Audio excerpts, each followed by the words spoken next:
Self-love, self-respect, self-worth. There's a reason they all start with self, as you can't find them in anyone else. Self-love is not all about buying yourself gifts. It goes way deeper. Today, as usual, we've put together 5 powerful ways to love yourself better. This is Daily Top 5. 5, 4, 3, 2, 1. Watch me. Number 1, creating boundaries with yourself. One of the most powerful ways to love yourself is by establishing boundaries with yourself. Saying yes to everything and anything your body tells you to do is the biggest act of self-hate. And this is something I learned the hard way. So I used to want to do everything. And then I realized that sometimes when you try to do everything that your mind tells you to, that your body wants you to do, you end up either not accomplishing anything because you have too many things going on. So I learned to put important things first, know what to do first, and then pen down the rest to do later. So, like, okay, so let me give you an example. Like my phone, it was a priority, so I had to forego the other thing for it. But if the other thing was a priority, then I would not have done that. So it's just you prioritizing what you need to do at the right time. That artist that I was talking to you about, don't you think this is what it's doing? Okay, let's just move on. Don't say anything else. Don't say anything else. But yeah, this is definitely something that everybody should do. Yep. You need to have self-love for yourself. Yeah. You know, you need to, because they say, what's that?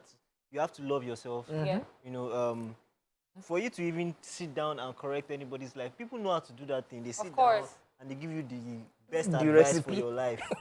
Meanwhile, they don't even apply it to themselves. So start from yourself first. And you see how it will change everything for you. All right, second up, giving yourself credit. Stop waiting for the world to acknowledge your efforts. You will most likely never hear it. So you have to learn to pause and pat yourself on the back. Yeah, this is something I tell people all the time. And when I see people, I'm like, oh, you're doing well. Oi. So when you realize by yourself that you are doing well, Oi. then you would realize that you really do not need anybody's validation. Yes, once in a while, you need people's opinion and feedback. But when you're sure of yourself, you believe in yourself, then you give yourself enough credit for what you do. Yeah. And don't make it to be like an ego thing. Like, proud. Don't make it onto pride. But you know when you do something right, and you will actually tell yourself, oh, I did well. Tonto Dike should hear this. Yeah, because how did you drag my guy into this conversation? You don't need validation of the whole world in your own matter. I just remember this. Don't drag my guy into this conversation. You say your guy. Yeah, your guy. Well, at least they're showing us receipts, so we're here for it. Number 3, accepting the role you play in your problems. Yes, one powerful way to love yourself is through accountability. And as long as you refuse to acknowledge the role you play in your problem, you will only continue to limit your growth. Not be everything be for village. People, true. For village. I remember Very true. For village. Recently, I went somewhere and someone was doing something and that person was correcting and was saying no. And the next thing I said was, oh, now so you go do where the thing go hook you now, you go say na village people. Because we should hold ourselves accountable for the reaction to our action. Sometimes when people react some type of way towards you, you need to sit back and look back at what you've done because there has to be an action before there's a reaction. So something has to occur before something else follows. Do you do this? Do you practice this? Yes. Right, because sometimes I would even go to these people and ask what happened. This comes back, I'm sorry, comes back to Tonto Dike. Yes, because I don't like this. So. No, I think this Daily Top 5 was made for it. You know, so at the end of the day, you have to ask yourself questions. What am I doing bad? You understand? Am I doing something wrong? What's the problem here? Am I the problem here? Is there any issue? I don't like as they just you know, like as they enter your guy, but not that. Because look at now, you come out, you're saying the whole world is against you. The father wants to destroy the son physically and spiritually. Why? Because he's with the passport and she doesn't have access to it, and she filed for new passport and they still went back to him. Thank you. Let's move on the Daily Top 5. Be careful. Hat number 4. Make room for healthy habits. Yes. Start truly caring for yourself by mirroring in what you eat, what you spend time doing. Do stuff not to get it done or because you have to, but because you care about yourself.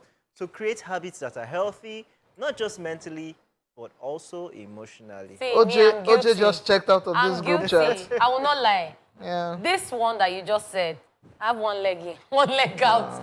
Because one moment I'm telling myself, Let's do yes, it. I need to work out. And then for a whole week, I'll do all the workout and my whole waist and hips are burning. And then next week, I just wake up and say, I bet me I chop. I'm not making myself. I see my guy this morning, they drink smoothie. Guy. Guy.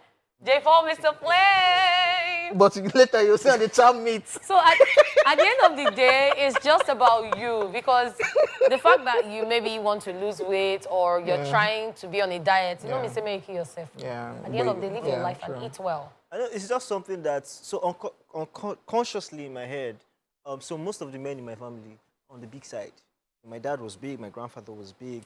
I consciously don't want to get into that. So I'm always trying as, in fact, with the work where they do self, I know they always do road, they do things. So Which I one? know Which wherever, one? don't worry. I would stay like this till I'm 60. This same stature. I'll keep this video for you, don't worry. Wrapping up the top 5. Number 5, accept what you can't love. Now, this might be the greatest game changer because let's face it, it's very easy to love what you love about yourself and not so easy with the things you don't. So instead of even aiming to love those parts, which will probably just make your mind go, are you kidding me? Just focus on accepting them. You don't need to love everything about yourself to develop self-love. All you need is acceptance. I totally agree with this one. Learn to accept yourself. Even when people shame you, try to work on your confidence. Because when you're confident and you accept yourself, then you would realize that things will go better for you. So don't bring Totodike into this. No. So this is also a big responsibility on the part of the parents. And family members. Should instill it. That's one thing my father always did for me. Instill confidence in your child. Let them know that, see, there's no other you but you. Stop comparing your child with other children. Oh, see what other children are doing. Yep. Oh, see what your mates are doing. It's true. It kills their morale, confidence, and they start to get they start to develop complex issues. Yep. And that's a huge something that it takes a lot to take out of. So they will start second guessing themselves everywhere they are, even in their office environment. When they grow up, they will be second guessing themselves because you never give them that opportunity. You always talk them down. You tell them you don't know what you are saying. You are saying rubbish. I wish. You know, it happened to me. There was one time I was arguing with my teacher in school. I was arguing. He said, "Bring your father to school." So I brought my father. My father came and said, "I trained my child to argue." Yes, I felt so good. I was like, yes, that's what it is. And that's it. Or maybe kids, when their dad say, "Look at you," you will not tell your daddy, "Look at Dangote too." Excuse me, sir. You need to ask questions. You tell them, "Look at Dangote too." When we clap, it means that's the end. I know, So, yeah, I know. Okay. Like when a kid tells you that, when your parents tell you that, I think one way or the other, you can just tell them, "You to look at Dangote, look at you to." Well, you have a point. Let's clap for him. Let's clap for him. So everybody's making a point. That's it on Daily Top 5. Don't say we didn't do anything for you. I hope you learn. If you did not learn, you're on your own.